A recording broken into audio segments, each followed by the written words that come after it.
How does a former spy from a communal apartment in Leningrad become the most powerful man in Russia, commanding nuclear arsenals? This is the compelling story of Vladimir Putin's transformation from a KGB operative to an influential world leader, reshaping global politics. Born in 1952, Putin grew up in post-war Soviet Leningrad, where his family shared a small apartment with two other families. His father was a factory worker, his mother, a survivor of the brutal siege of Leningrad.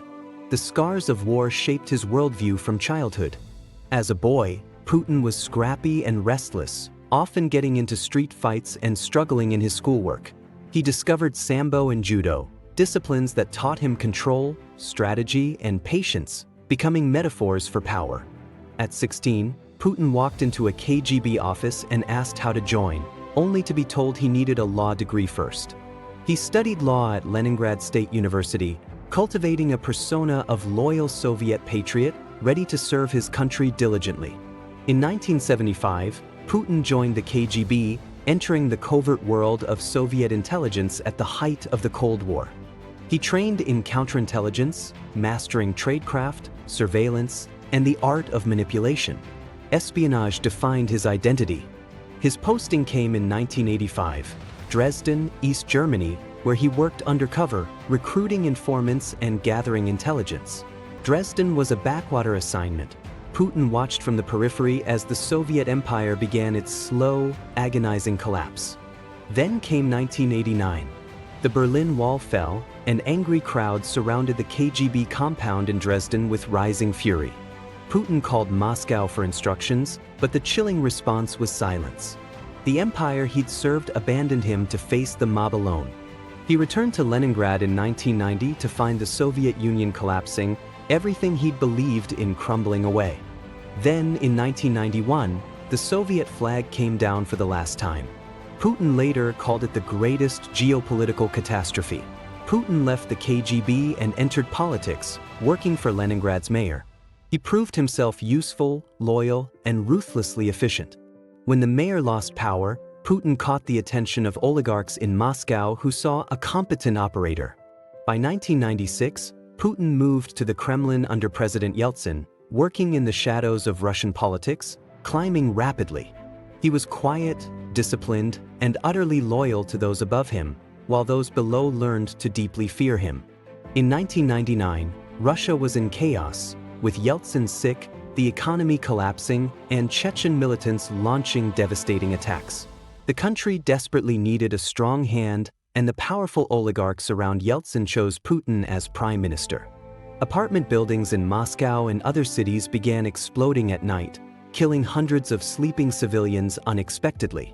The government blamed Chechen terrorists, and Putin's response was immediate, brutal. He vowed to wipe them out. The Second Chechen War began. Putin prosecuted it with merciless intensity. Russian forces pounded Grozny into rubble. Putin's approval rating soared as a frightened nation saw him as their protector, the strong leader defending Russia.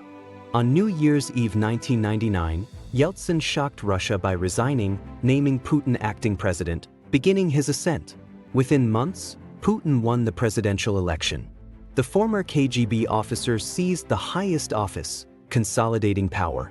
Putin moved against the oligarchs who thought they controlled him, arresting Russia's richest man, Mikhail Khodorkovsky. The message was clear: challenge his power and you'll lose everything. The oligarchs fell in line. Putin's control tightened. Complications emerged on the global stage as Putin watched NATO expand eastward, absorbing former Soviet republics rapidly.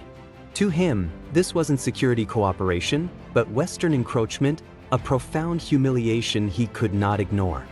In 2007, Putin stood at the Munich Security Conference, delivering a blistering speech condemning American unipolar dominance.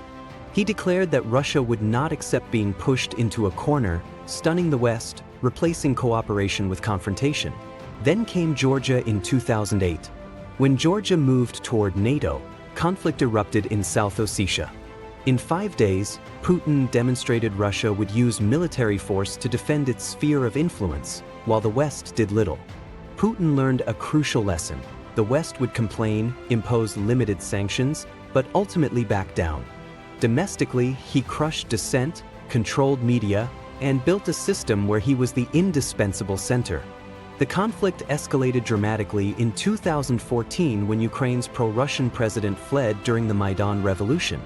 For Putin, this was the final straw, a Western-backed coup threatening his strategic interests on Russia's doorstep. Russian special forces, the Little Green Men, without insignias, seized Crimea in a swift, nearly bloodless operation. Putin annexed the peninsula, declaring it historically Russian territory. The West imposed sanctions, but his approval rating soared. Russian-backed separatists seized parts of eastern Ukraine's Donbas region, and a brutal war then erupted. Malaysia Airlines Flight 17 was shot down, killing 298 people, yet Putin denied Russian involvement. Putin expanded his reach beyond Ukraine. In 2015, he deployed Russian forces to Syria, propping up Assad's regime. He met with world leaders, forged alliances with autocrats, positioning Russia as a counterweight to Western power. Intelligence agencies became his weapon of choice. Russian operatives poisoned defectors in Britain with radioactive polonium. Cyber warfare units hacked elections, spread disinformation, and sowed discord in Western democracies worldwide. The greatest escalation was yet to come. Through 2021, Putin massed over 100,000 troops on Ukraine's borders. He denied invasion plans, making impossible demands. NATO must never expand eastward, roll back to 1997 borders. They were wrong. On February 24, 2022, Putin launched a full-scale invasion of Ukraine, the largest in Europe since 1945. He expected Kyiv to fall in days and Ukraine to collapse, but triggered the very crisis he claimed to prevent instead. Ukrainian resistance was fierce, unexpected. President Zelensky refused to flee, bravely rallying his united nation. Putin's army, plagued by corruption and poor planning, suffered devastating losses. His quick victory turned into a brutal war of attrition. Here we reach the climax of Putin's story. The gambler faces his greatest test as war drags on, casualties mount.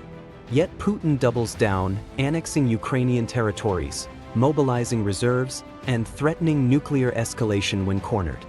His legacy is now written in blood and ruins, cities reduced to rubble, hundreds of thousands dead or displaced.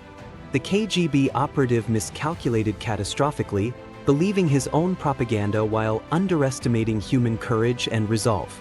Putin's journey from communal apartment to absolute power reveals a timeless truth.